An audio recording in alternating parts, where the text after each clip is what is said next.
Hello, good afternoon. My name is Bromery Labajo and today is April 4, 2026. I'm going to do my cardio and peripheral vascular exam video. But first, I'm going to ask verbal consent from my patient, Anthony. Would you allow me to record the entirety of this encounter and upload to YouTube as unlisted for my professor to be engraved? Yes. Yes, I have my verbal consent. Next is I'm going to do an integrity check. And I'm going to show my camera. That's my camera.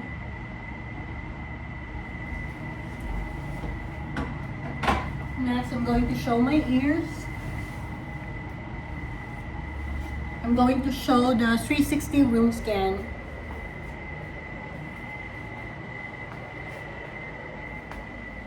And the ceiling, there's no notes anywhere.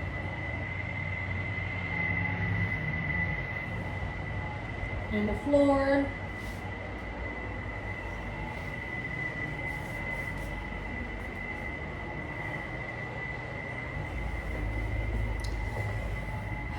Now that I've done my 4 checks, I'm going to start my assessment. I'm also gonna show my items. So I'm gonna use the stethoscope, my ruler, and my card. There's no notes in there.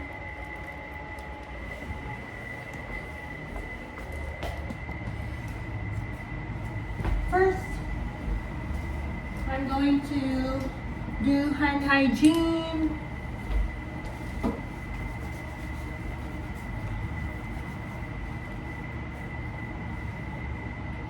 Knock knock. Good afternoon, Anthony. My name is Bromery. Today I'm going to perform an assessment of your cardio and peripheral vascular. Would you be okay with that? Yes. So first, I'm going to check my patient's blood pressure, the orthostatic blood pressure. I'm going to be checking from supine to upright position, and that is to check for orthostatic hypotension or any changes. I'm also going to be checking for bilateral blood pressure, which is on the left arm and the right arm, to see if there's any difference. So any difference greater than 10 to 15 millimeters mercury could signify a vascular issue, which includes an aortic dissection or peripheral artery disease. Next is I'm going to stand on the right hand side of my patient. I'm going to ask him to lay supine, straighten your legs and your arms. And I'm going to be putting a pillow, but for the purpose of this video, we don't have any clean pillows at the moment. I'm going to be positioning my patient at a 30 to 45 degree angle. I'm going to be standing at the right hand side of my patient to check for the jugular venous pressure. And I'm going to be using the ruler and a card. So first I'm going to check the right internal jugular vein of my patient and check for the highest point of oscillation. I'm going to put the ruler on the sternal notch. And turn to your left, turn your head to the left side. I'm checking for the highest point of oscillation. And that is the highest point of oscillation. And I'm measuring it as 2 centimeters, which is a normal finding. Anything less than 3 centimeters is a normal finding. So next is I'm going to palpate my patient's carotids. There's 2 carotids, which is the right and the left. But I'm not going to palpate it at the same time because it's going to cause a decrease in the venous flow to the brain, causing an injury to my patient. First is I'm going to palpate the right at the lower third neck of my patient. And I'm feeling brisk +2, regular rate and rhythm, no thrills. I'm going to check for the left carotid, and I'm feeling brisk +2, regular rate and rhythm, no thrills. Next is I'm going to use my stethoscope for auscultation. I'm going to auscultate the carotid using the diaphragm and the valve.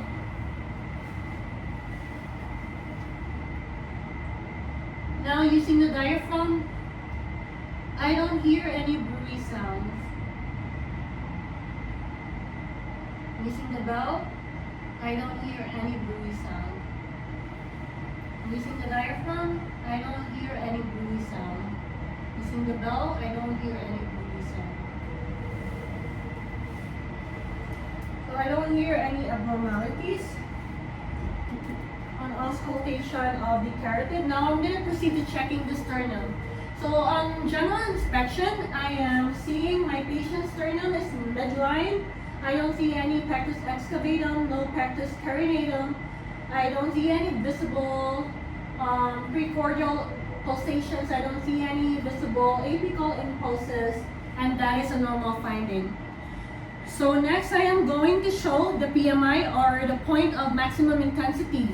Point of maximum intensity is located at the left midclavicular line, fifth intercostal space. In this video, I'm not going to be able to show it because I'm going to ask my patient to turn towards that side.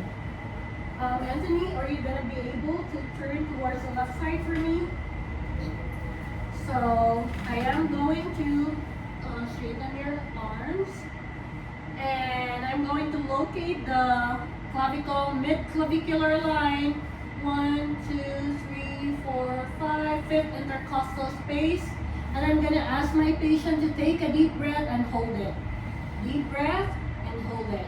It's easily palpable. I don't feel any thrills, no lifts, no heaves, and it's +2 breaths, regular rate and rhythm. Breathe out. Okay. I don't feel any abnormalities, and you can lay back for me now. Next is I am going to palpate the 4 auscultatory areas, which are the aortic, pulmonic, Erb's point, tricuspid, and mitral valve. So first I'm going to mention, and succeedingly I'm going to be palpating and auscultating them. First, I am going to say that the aortic is located at the right sternal border, second intercostal space, and the pulmonic is located at the left sternal border, second intercostal space. Erb's point is located at the left sternal border, third intercostal space, and the tricuspid is located at the left sternal border, fourth intercostal space. And lastly, the mitral valve is located at the left midclavicular line, fifth intercostal space. I am also going to locate the aortic. So the abdominal aorta is located at the epigastric region, just a little bit left from the midline. Okay, I am going to palpate now, second intercostal space. I am palpating now the aortic, and I don't feel any. I'm feeling +2 breaths. It's easily palpable. I don't feel any heaves, no lifts, no thrills. Next is the pulmonic, no heaves, no lifts, no thrills. Next is the Erb's point, no heaves, no lifts, no thrills. Next is the tricuspid, no heaves, no lifts, no thrills. Next is the mitral, no heaves, no lifts, no thrills. Next is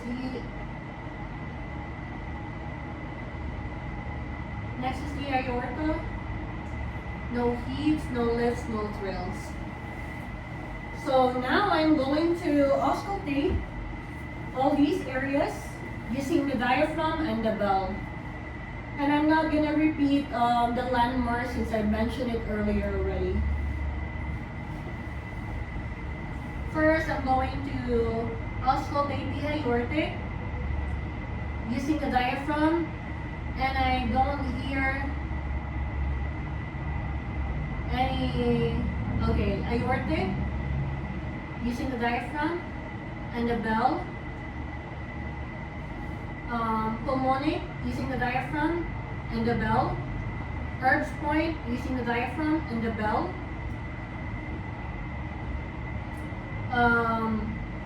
Tricuspid using the diaphragm and the bell. Mitral using the diaphragm and the bell. And also the aorta using the diaphragm and the bell. So my findings, upon auscultation of these auscultatory areas, I can only hear S1 and S2 except for the pulmonic, which I'm going to explain later. I don't hear any abnormalities. I don't hear any murmurs, no gallops, no rubs, not even a brewery sound. And that is a normal finding. So regarding the pulmonic, upon hearing it in the diaphragm, I can hear physiologic split of S2. So a physiologic split of S2 is a normal finding. It is wherein the second heart sound splits into two components, which is what we call the aortic valve closure, A2, and the pulmonic valve closure, P2. So during inspiration, there is an increase in the venous return to the right side of the heart. So when there is an increase in the venous return to the right side of the heart, it is causing a delay in the emptying of the right ventricle, thereby causing a delay in the pulmonic valve closure. So you can hear an A2 followed by a delayed P2. It is best heard during inspiration using a diaphragm and best heard at the pulmonic area, which is at the left sternal border, second intercostal space. And it disappears during expiration. So also, I have auscultated the aorta and I don't hear any abnormalities. I don't hear any brewery sound, and that is a normal finding.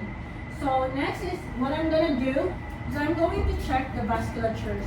I'm going to check my patient's peripherals.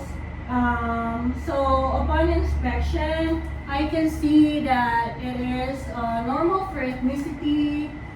It is warm and dry, and the color of the nail beds are pink. Okay, so now I'm going to palpate the radial pulses and all the pulses at the same time. I'm palpating the radial pulse now, and I can feel +2, brisk, regular rate and rhythm, no thrills. I'm gonna palpate the brachial now, +2, brisk, regular rate and rhythm, no thrills. I'm palpating the femoral now, +2, regular rate and rhythm, no thrills. I'm palpating the popliteal now, +2, regular rate and rhythm, no thrills. It's brisk. And I'm palpating the dorsalis pedis. It's brisk, +2, regular rate and rhythm, no thrills. I'm palpating the posterior tibial. It's +2, brisk, regular rate and rhythm, no thrills. And that's all a normal finding. And it's symmetrical too. So I am also gonna be checking the cap refill of my patient's lower extremities. So I am checking the cap refill with a light pressure, and it is 2 to 3 seconds. So it is a normal finding. Anything less than 3 seconds is a normal finding.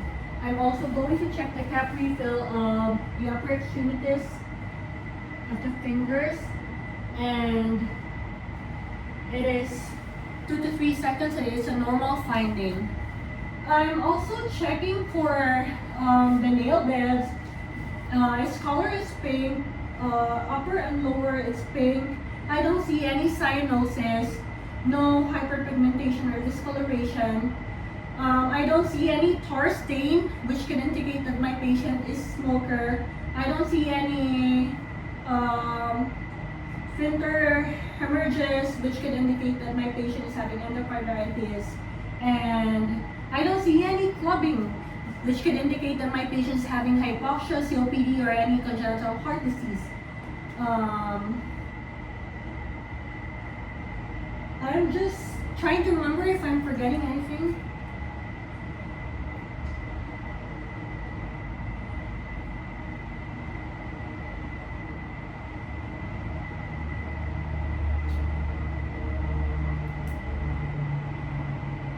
I think that's it. Thank you for your time, Anthony. Thank you.